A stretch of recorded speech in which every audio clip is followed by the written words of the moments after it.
feel like 40, 45 minutes is Yeah. like normally what it takes. I'm excited because we do similar things with our And we've known writing each and other for a long time. conversations. I'm gonna see if you remember when we first met. I'm gonna mention it. Okay. I can't conjure it from off the top of my head, but Well, Rachel, you actually invited me to a reading in 2007, I believe it was, when I was editor of New York Press. That's when we was it? first Oh, met. yeah, in the Flush reading series. That was a Yes. lot of fun. I ran a reading series in New York for 5 years, which feels like forever ago because it kind of was. It was 2005 to 2010. But if you were there were cupcakes, there were sexy readings. It was a really fun time. So I don't remember the exact topic that what you read or like what the night's theme was, but I'm glad Well, you said yes. it was fun. It was the first time I ever read it in New York, and it's actually from my memoir in progress that that had sort of abandoned, and now I've picked up again. So maybe it'll finally get published. But I actually read about the first time I went to a nude beach in Barcelona, or Sitges, actually. Very So it was cool. good. It was funny. Did you get a good response from the audience? Yeah, yeah. Good. I See, mean, so almost 20 years ago, we've been talking to each yeah. other for a long time. I feel like a lot of that, I mean, I don't know. I don't live in New York anymore, so I don't know how many reading series there are. And the ones that I've been to are great. But I do think some of that has moved online, which is great. And I love that, like, online, you can reach people anywhere. I love that with Open Secrets, we have readers and writers from around the world. But now that I live in the suburbs of New Jersey, where there's not a lot of that kind of culture, like, I do miss in person events because I think there's a lot you can do online, but you cannot recreate exactly Right. people in a room listening to a story and just hearing them react spontaneously. I think you react differently. I mean, I was watching like a live comedy. Kathy Griffin has a free special on YouTube the other night, and it was great, but it was a recorded show, and I was like, this is funny, but it would be totally different if I had been in the audience with all those Oh, yeah, people, yeah. you know. Well, we actually have a live reading, not a live reading, a virtual reading that's going to happen in February, and I may be hitting you up to see if you want to participate in Oh, case you're awesome. available. Did I say 'Cause something about Albuquerque you with have not talked about Albuquerque. no, was it another did I not see that you're doing a Queer Love Project event or something? Not Albuquerque? Was it another A city? No, no, we're going to Okay. be doing it. We're going to be doing one in Nashville in Okay, April. Nashville. I don't know where okay, maybe that's what I'm thinking of. But you and I are gonna have a table at AWP. I don't know if Yes. people know what I feel like I hate insider language and I've been guilty of this. Like I've said, "Oh, I'm going to AWP." And my boyfriend who is a writer and a literary fiction writer but not like as immersed in all this work, he was like, "What's AWP?" And I was like, "Oh, okay. I should not just toss that out like everyone knows what it is." So can you explain it? Yeah, so I actually didn't know what AWP was until 2024 when Michael Narkunsky, my co-editor at Queer Love Project, said, "Hey, let's get a table or let's go." And it's I think it stands for Association of Writers and Publishers, Yeah. and it a lot of people who either a lot of writers go. It's very much a writer centric thing, but there's every university, every school that has a MFA program is there. There's lots of panels. This year it's in Baltimore, and we're joining forces, Open Yes. Secrets. We're gonna have a And table. yeah, we're going to have And two I tables. mean, I've been once, and it was so long ago that I really don't remember all the details. I just know I was on a panel about writing about dating and relationships, and I was not prepared for how huge this thing was. I don't know how many thousands of people go, but it's gargantuan. And I was very overwhelmed, even though I love talking to people, especially writers. So I am more prepared this time. I mean, also it'll be different because I'm gonna be at a table, Yeah. selling Open Secrets merch and talking to people, but just wandering around as an individual, it was quite something. So I would say talk to someone who's been there if you're going for the first time and, like, have a sort of game plan and don't expect to do all the things because 'cause I'm only going for 2 days, and I looked at the panels and I was like, "Oh, I wanna go to this, this, this, this," and I was like, "Rachel, you can't go to all these. First of all, you have a table. Second of all, you get tired even though Yeah. you're not even though you're not necessarily doing much, just going to panels, like it can be overwhelming. It's pretty exhausting. I didn't know what to expect either. The one in Los Angeles, which was in March, we were there and it was intense. Definitely a lot of adrenaline. And then there's the offsite events, and everyone always says the offsite events are even better and more important than the actual So I don't scheduled forget events. to So say this. I think the website is awpwriter.org. It's March 4th to the 7th, but really the 5th to the 7th. And on the 6th, Friday the 6th, Open Secrets is having a little cocktail party. I have put it online, like you can, the invites are private. You can email opensecretsmag@gmail if you would like to go. It only came about because I said I was going because I have the table, and one of my contributors said, "Oh, hey, I have an apartment nearby. I'd be happy to host it." And I was like, "Oh, well, now I wasn't going to organize an offsite event because I just didn't have the time or energy." And I was like, "Well, now I mean, it's falling into my lap.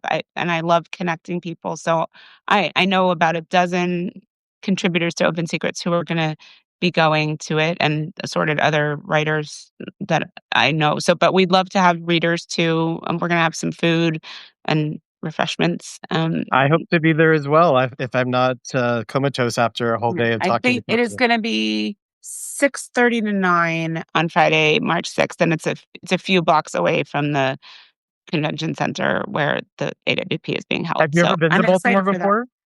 I have been, but I've been to do an erotica workshop at a sex toy store. I've been a couple times, but not spent tons of time there. Maybe that's where I should see if I could do a reading. I've been trying to set up a Queer Love Project reading in Baltimore, and all the bookstores are booked. And so I've been now going to bars and maybe a sec.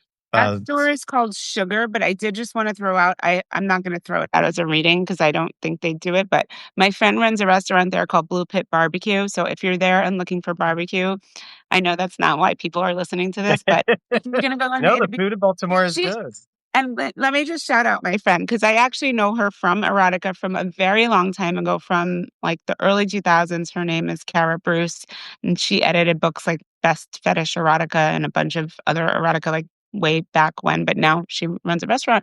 So, yeah, but it's funny because as I'm saying that, and then you were saying we've known each other for all this time, I've been thinking a lot about how I've been in this writing sphere, both erotica and nonfiction, for about 25 years, and I'm 50, so about my mid-20s, and it's interesting how a lot of, you meet a lot of people through that, and through I met a lot of people through doing my reading series and now Open Secrets, and it's a long I think it's important to remember whatever stage of your writing career you're at, that it's a long, not game, but it's a long thing because we hosted a personal storytelling summit, Open Secrets Live, last May, and we're doing another one Mhm. in May. It's basically a conference, but everyone's in one room, so I called it a summit. And someone I interviewed way back in 2009 reached out like a couple weeks ago and said, "Oh, hey, I have a new book coming out.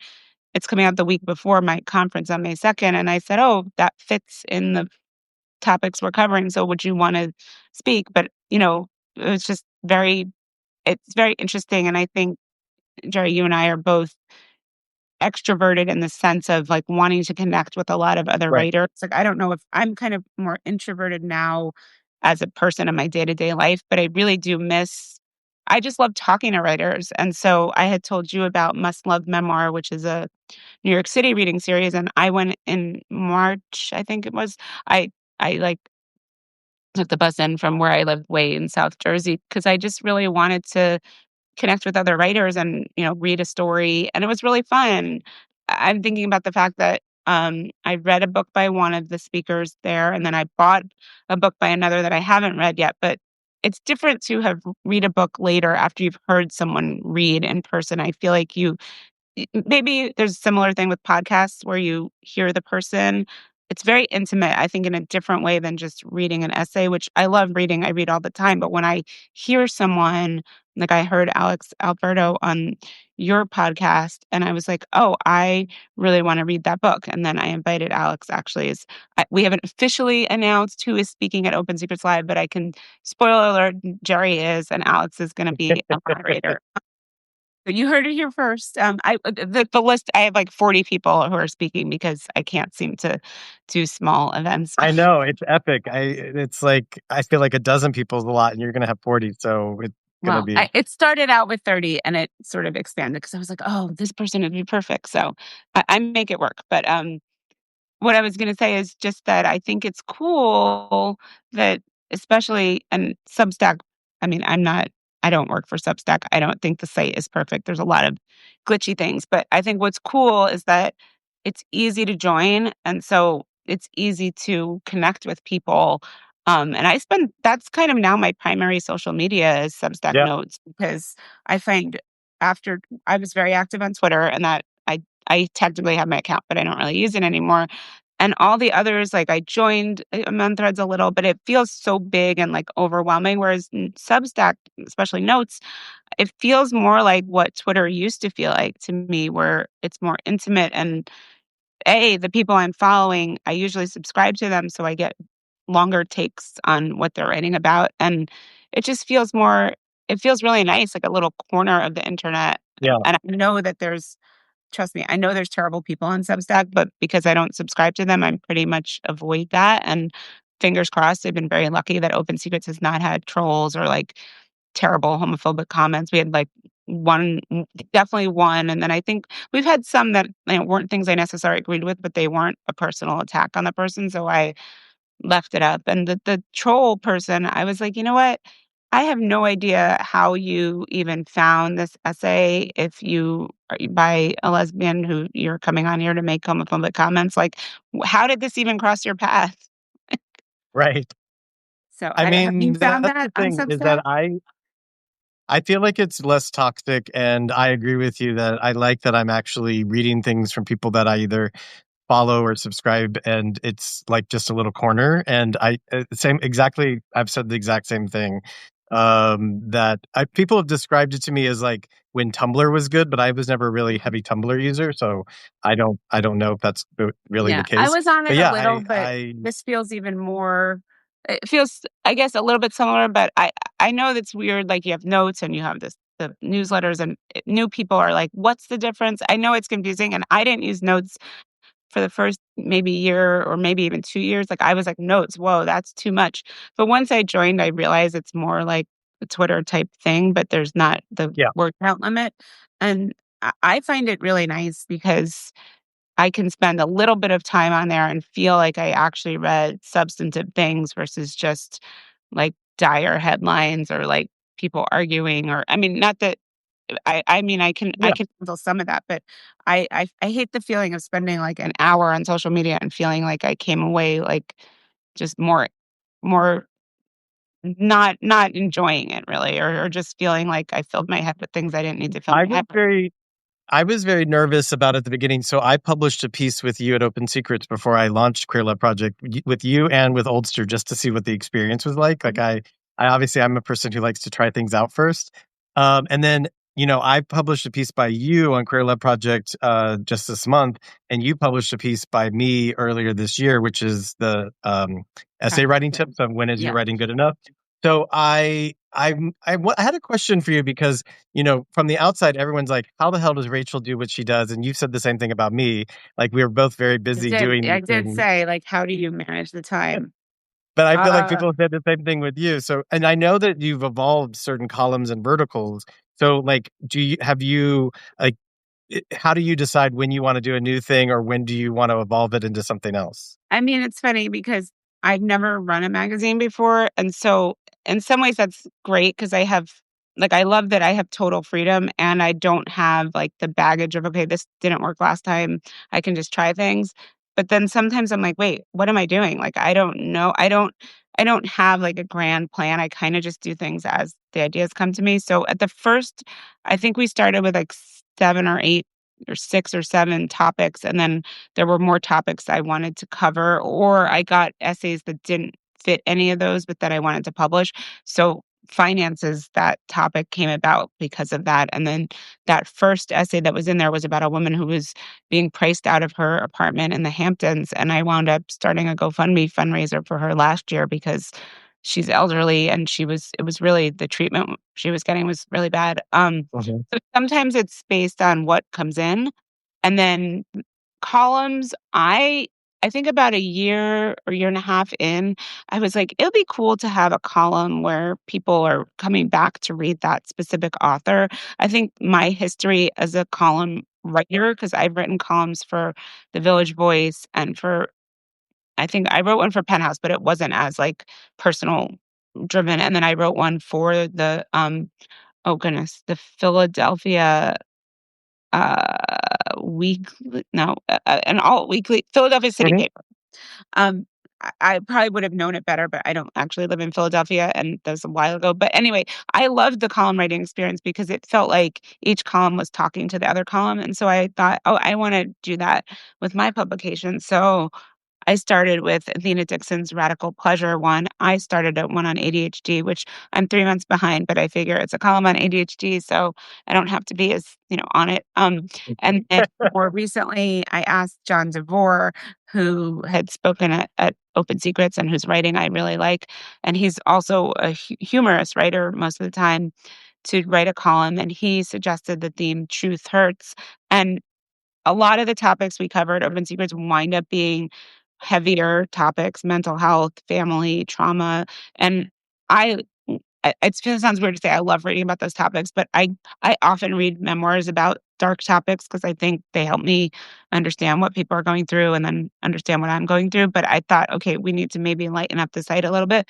So, I love that John is writing about some of the same topics, aging or whatever, but with a humorous lens, and I think readers appreciate it too, because that's what they are saying in the comments, and I would never push someone who writes very, like, serious essays to just throw in humor because I mean, that doesn't work. I mean, the essay I wrote for you was a grief essay. I'm not gonna just, like, spice it up with some humor, but, I think sometimes I think as a reader, I do crave that sometimes from even in a memoir. I mean, if the person naturally writes in that style, I appreciate humor when it's well used. So that one came about that way, and then I thought, "Okay, we have 3, I wanna do a 4th," and I did wanna have some sort of paid subscriber offering. I don't really go hard on pushing paid subscribers because I'm more wanting it to be free and figuring out other ways to fund it, but That's the our Gen essay X part of us. yeah, the essay writing tips, I thought, okay, not everyone is a writer. Some of them maybe they're readers, but if you are a writer and you wanna kind of get insights into writing, that is one way, you might do it by these essays by published authors and, essayists. So that's really right now the only paid subscriber, benefit we Well, do. But and even when I tackled it, when you asked me to write something, I treated it like an open secret because to say that you're okay with your writing being good enough felt like I was revealing something that made me feel vulnerable because it's supposed to be like writing should be perfect and writing should be immaculate and all these things. And I was like, no, it's not always the case. And what I like about the column, I mean, some people are more writing something you might see in like a Writer's Digest, like more serious, like or more specifically craft advice. Some people are writing more of like a personal take on their craft advice based on writing their own writing. And I welcome both of those. We have some coming up that are more personal based. Mhm. And I like that getting a sort of peek into like something that maybe the author has struggled with themselves and has figured out through the writing process, and they're revealing that to help other writers. And I think that's something that's just very important to me in general. That I, as a person, as a writer, as an editor, I'm pursuing my own goals with my writing and my editing, but I'm also trying to help other writers who are coming up, and I feel like that especially as I'm, like, entering my 50s, I feel like an obligation to help other writers. I mean, there are some not everyone, but, like, if I really like someone who's written for us, and especially these younger writers who are coming up and who seem promising, and I think, they probably have other essay ideas in them, I give them contacts with other places that I've Mhm. published because there's this one author, I found them through I don't know them personally, but they had written an op-ed for the USA Today that I really liked, Ina Ganguly, and I might be not pronouncing her name correctly, but, and I think I don't remember her pronouns either, so I apologize, but anyway, I found this person's writing threw an op-ed about how Cowboy Carter, the Beyonce album, like, helped them acclimate to being in America, and it was about immigration and pop culture, and I thought, "Wow, this is, like, a really good essay.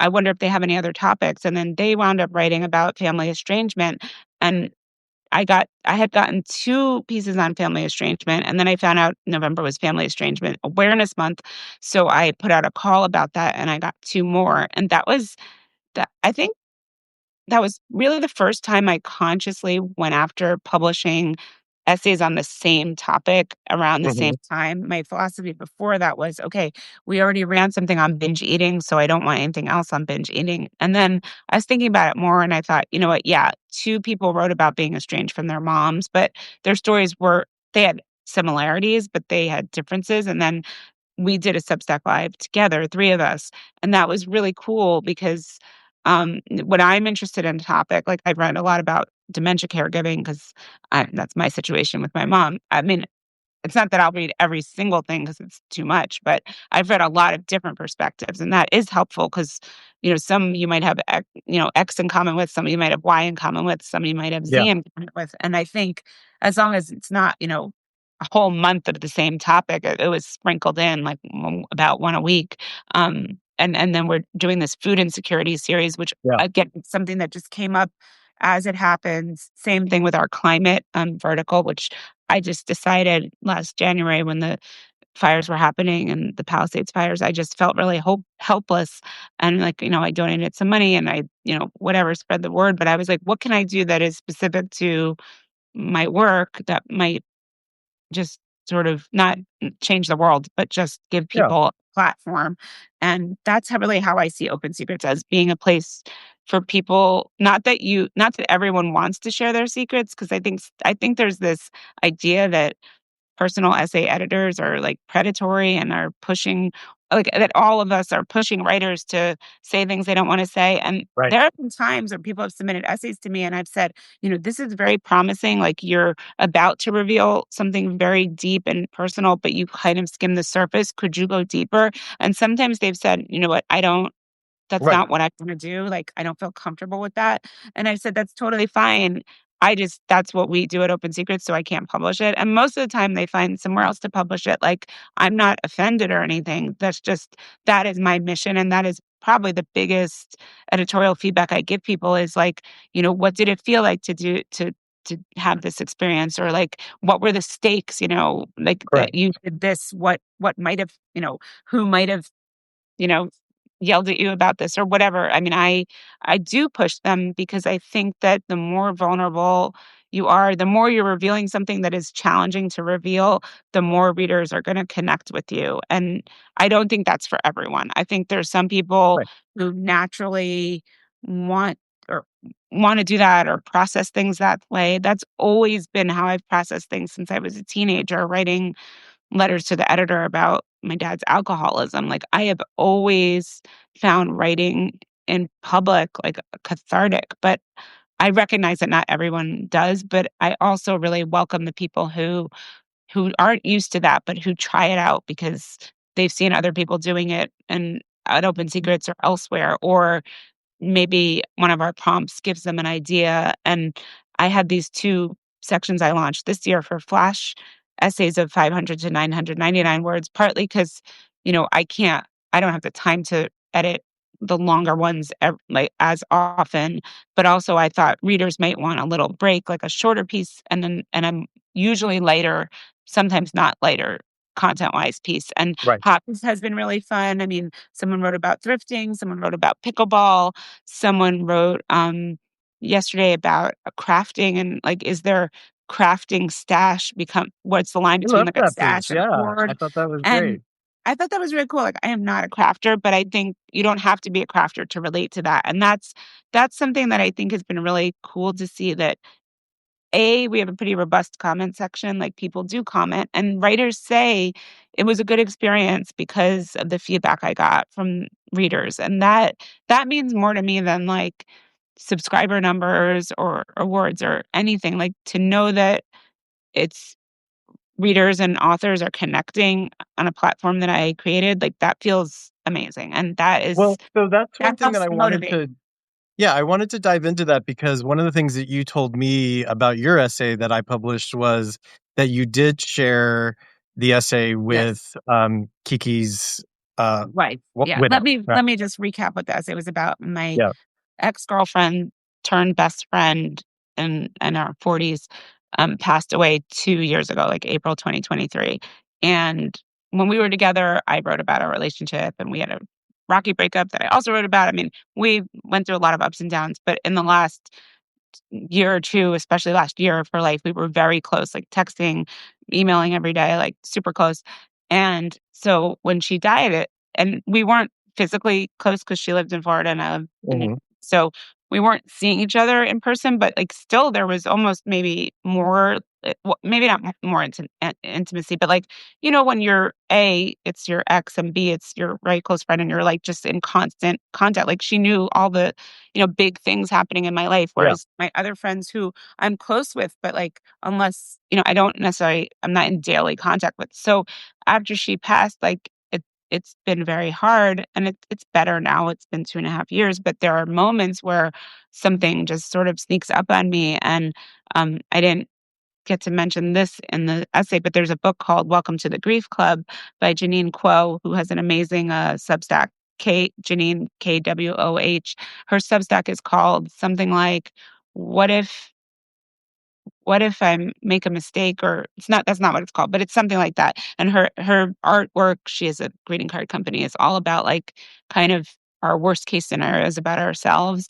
And she lost a partner, so she has like a section called like grief bingo, and it's like all these like potential things that could trigger your grief. And in my case, Kiki was a psychotherapist and very into like psychology and stuff. And so I saw this book that was about something about like how we make up our minds and change our minds. And I was like, oh my goodness, like she would have loved to read this. And then like, do I read it and think about what she would have said? Like that happens all the time. It happens with pop culture, but it especially happens with books I know she would have read, and maybe we would have disagreed, but I know she would have been interested. And it's just it's so hard because you can't replace a person. Like you can be happy with your other relationships and friends, and you can have other friendships, but you can't replace exactly what that person was to you. And so that's Right. what I wrote about. And I submitted it to you and was going to publish it whether or not I had shown it to Kiki's wife beforehand. But we happened to be texting, and I said, oh, by the way, like this essay's coming out. And I actually sent her like the preview link you had sent me. And I was like, I didn't say I hope it's okay because I don't feel like I have to ask permission, but I did feel like getting her kind of blessing, and not just blessing, but she said something like, I'm always fascinated hearing about what your relationship was like because I dated Kiki well before her, like before they knew each other. That felt good to me. Like that felt kind of like a closing of the circle. And I also, think but I think it's good for people to know that because I often get those questions and you probably do as well. Like, how much do you reveal? Do you share with others? And, after reading Melissa Phoebos's body work, I've really had a different relationship to that. And it's actually been healthy because before I thought, this is my story. I own it. I can write anything I want. And then I had friends who would be hurt by things that I wrote or, have reactions that I didn't expect. And so then now I do try to share parts or the whole thing with them just so that they have a heads up. And so I thought that was interesting and something that, behind the scenes that people might not know that you had done.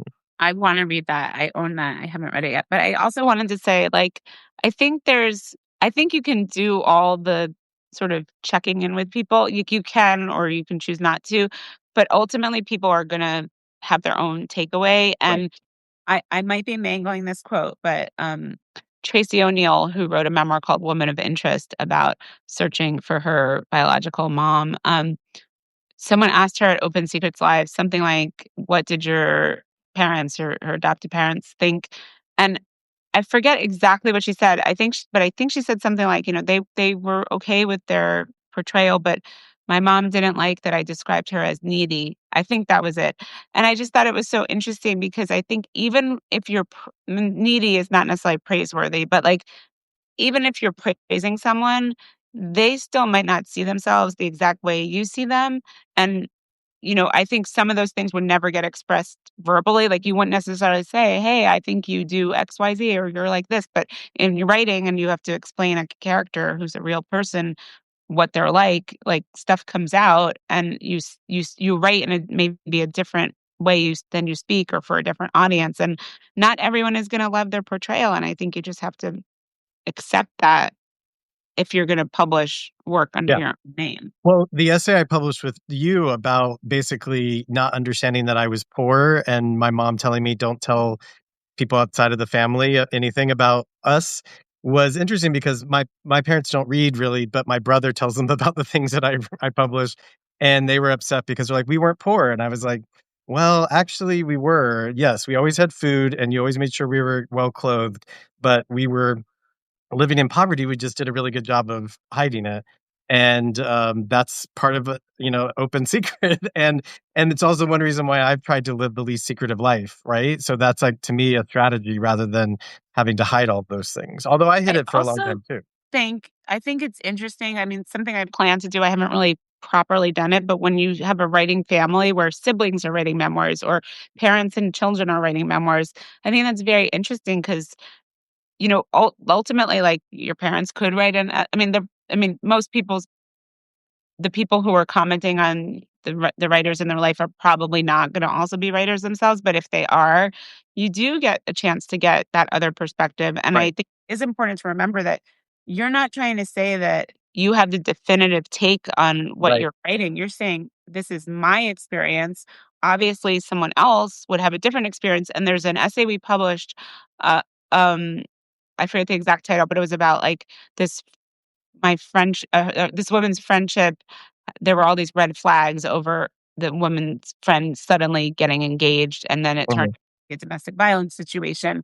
And as I was reading it, I was thinking, I mean, it was really about the friendship and how this friend grappled with seeing her friend like go into this terrible situation that she suspected was bad and then found out was bad and then couldn't really, could only do so much to help the friend. The friend had to make decisions on her own. And I thought, if the friend was reading this, I'm sure her perspective would be different. And like, is one the truth and one is not the truth? No, they're both a truth. They're just different people's take on it. And I think realizing, I think that's helpful beyond writing, like accepting that in right. life, you know, like, you're in situations with friends or family or partners or coworkers or whoever where like you all might be in the same situation, but seeing it differently. And I think being able to look at it from someone else's perspective, or at least realize that they have a valid point of view and you have a valid point of view, and, those can coexist. That I think that's something I feel like writing has helped me do in life beyond writing. Right. So, we're looking forward to 2026. We're almost there.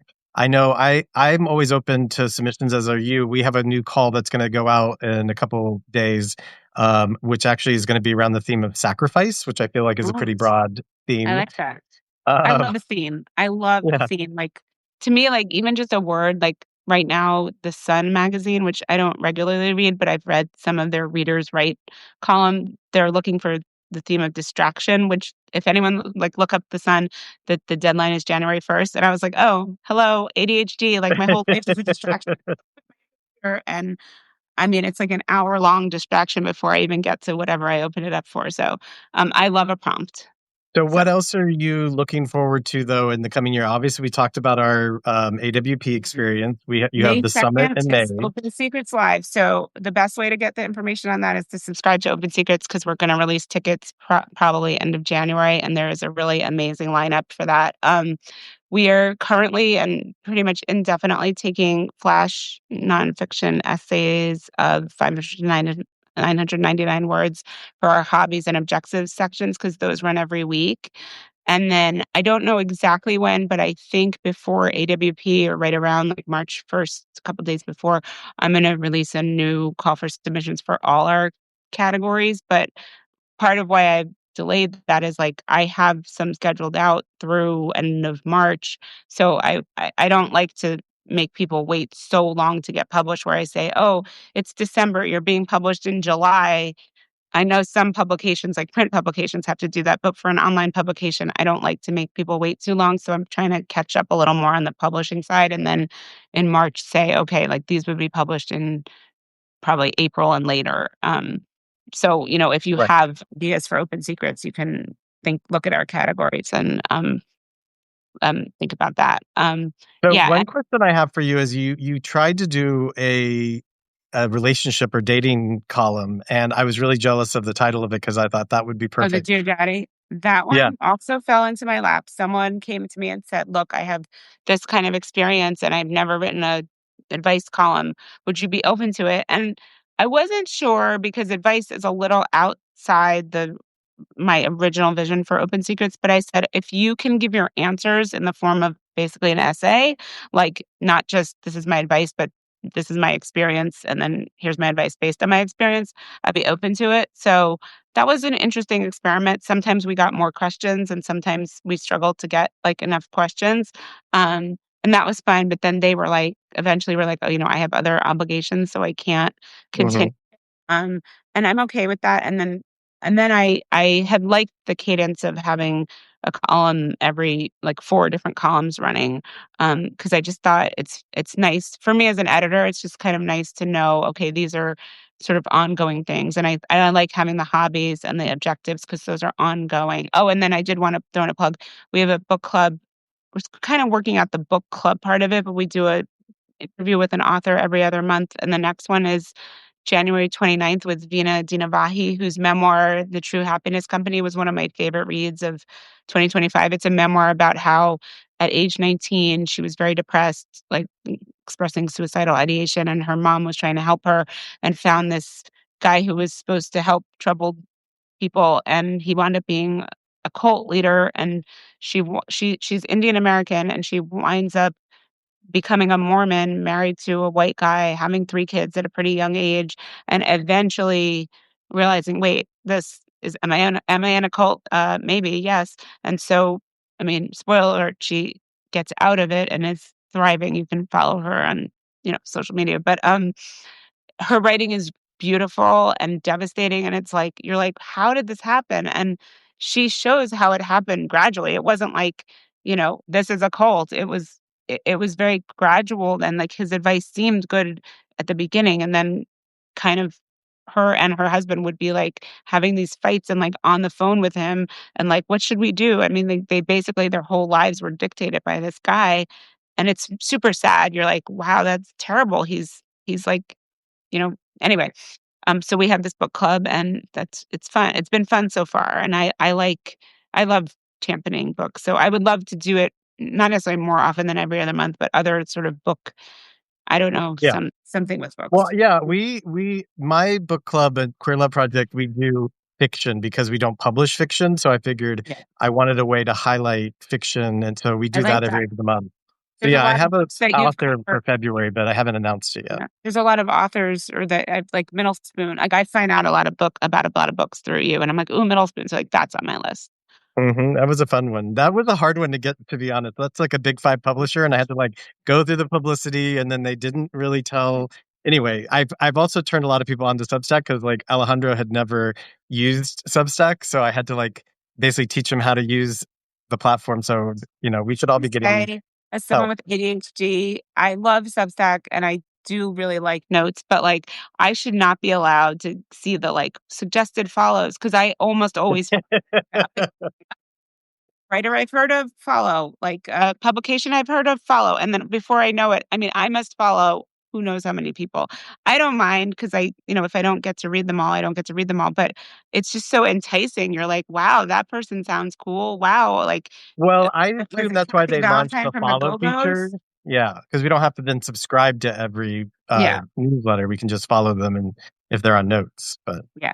I mean, Do you something have I do you have struggle. any advice for anybody who's, because I keep being asked, like, "Oh, should I start a Substack?" And, uh, and it's interesting because, you and I both have created publications. We don't publish our own stuff as much because we don't have time, but also because we don't want it to become that. Do you have any pointers for anyone? Because you gave me pointers before I I mean, I launched. think I think if you have a vision for something that you don't see out there, go for it. And I think I mean, I don't know if there's a directory of all the, like, publications like Old Star and Queer Love Project and Us and, Open Secrets and Sneaker Magazine. There's a bunch of well, Yeah. not like New Yorker has joined. I don't mean, like, legacy media that's moved here. I mean, like, Substack originating publications.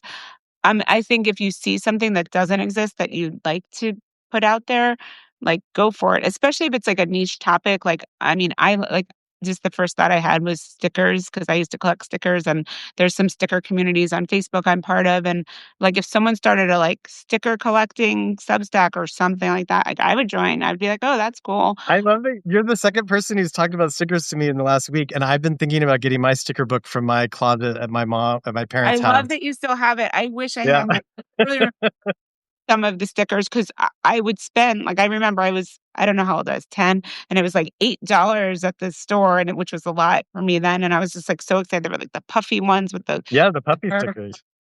They're so back, like, I wrote an article about 5 years ago for Glamour about sticker collecting. Stickers are really back, and, like, I got some promo ones for Open Secrets Live in May, and I thought they would be kinda small to go in your water bottle. They were not small, so I might get some for AWP because it was just I cool. wanted stickers last year for AWP as well, so, if you find a good place to get them, let me know because I might design some and have them as well. I'll let you know because I have one water bottle that's blank with nothing on it, and I just sort of keep it that way. And then I have one that's covered in stickers, and it's been fun to, I don't know, do that. And it's just I really like running Open Secrets because while I don't necessarily have a, like, plan for everything that's gonna happen next, I do get to kinda make those decisions on the go, and I wasn't gonna do swag, and then some people were telling me, "Oh, you should have a tote bag because, like, then people will, use it and advertise," and I actually do use my tote bag all the time, and it's been fun to just sort of see where my interests go and then follow those, like, that's how Open Secrets Live started. I just had this, like, vision. I was like, "I kinda wanna do a conference," and then, basically, I adopted a baby the year before, and I was like, "This is not a good time to run a conference." I was like, "I'm gonna do it anyway," and so just did and I wasn't really planning to do another one. I thought about it maybe, but then it was really overwhelming. I kinda had to decompress after for a few Right. months. And then I thought, I love meeting writers. That to me, the highlight on a personal level was just meeting these writers whose books had meant a lot to me and getting to say, "Hey, I loved your book." And then, kind of seeing me as a peer, even though, like, I haven't written a memoir, but they were like, "Oh, thank you so much." And not just that, like, it was just getting to hear them talk about their process. And it feels very fun for me to put people together on a panel who, like, we have a family panel that's gonna be really amazing with all these different takes on family. And then, like, your panel is the LGBTQIA panel, and, like, I'm gathering all the books from the speakers, and I'm hoping to get to read as many of them as I can beforehand. But yeah, I just really enjoy it. And I for anyone who can't make it, I mean, we only have room, we don't have a huge space, and it's in New York. I know not everyone's in New York. We're gonna be recording audio and releasing that, provided all the speakers give permission. So we will be doing that for this year, so you don't have to feel like you were left out. And maybe at some point we can have a little Substack Live moment or something so that I we would love can. that. I Yeah. wish you could have more people, like, I wish you could have a 5, you can only do I had originally thought I would do a panel with 3 family estrangement people, and you can only have 2 guests and the host. So I wish you could have, like, I guess you could do it on Zoom, but you could have, like, Yeah, it would get a little complicated, but yeah. but yeah, It'll be I good. think or some sort of maybe like a reading where people cycle in and out or something, or I don't know. But we can also turn it on and film some of it just if Oh, there's like a that's true. little segment or something. It Yeah. could just be what's happening in the event. We'll talk about it. Cool. Okay. All right. Well, this has been good. I've been enjoying these lives. I've been doing them actually for the last few months every Sunday because I got kind of addicted to them. And this is the last one of the year. So I wanted to close it out since you were the one who helped inspire me to start Queer Love Project. Thank you. And Well, we just let me published. say one inspiration that I got from you is that I loved your interview with Oliver Radcliffe, and I'm embarrassed to say that I had pre-ordered his book, Frighten the Horses. It came early. I was all excited, and then I'm like always like reading 5 books at once. So I still haven't read it, but I want to. So hearing him made me want to even more, but he is also speaking on our LGBTQIA panel at Open Secrets Live. So another reason to stay tuned for news about it. Bringing all the people together, I like it. I actually met Oliver at a Christmas party of Hugh Ryan, and I've met so many different people at his parties. So you never know when you're going to meet people. That's why I tell all my students, I'm like, your job is to go out and meet people and to socialize and interact because you never know what will happen from it. And just You like really this, know. Rachel and I met 20 years ago, and look at us, we're still talking. So yeah. Thank you. And yeah, please, anyone watching this, like, if you want to submit to Open Secrets, really just, I mean, you do have to be a subscriber to submit. And that is largely because I was getting submissions that were totally, they were fiction and we published personal essays. They like just had nothing to do with what we publish. So, I mean, be a little familiar with what we publish, but I'm very open to working with new writers, whether you're new to Open Secrets or just new to writing. Like, if you have something that seems to fit, like, please send it in.